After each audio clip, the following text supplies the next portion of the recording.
The purpose of the study was to determine the effects of low-calorie sweeteners on the body weights of overweight adults.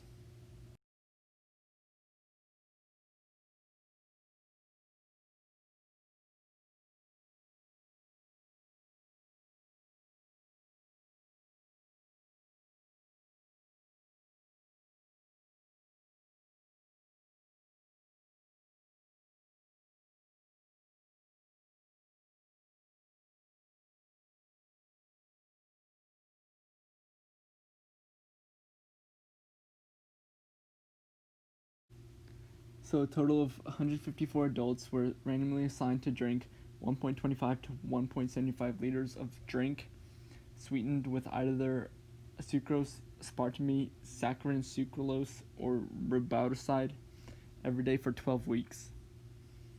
Then their body weight was measured every 2 weeks. The results of the study show that sucrose and saccharin increase the weights of the participants, which shows that low-calorie sweeteners can be deceptive when saying that they are healthy for you.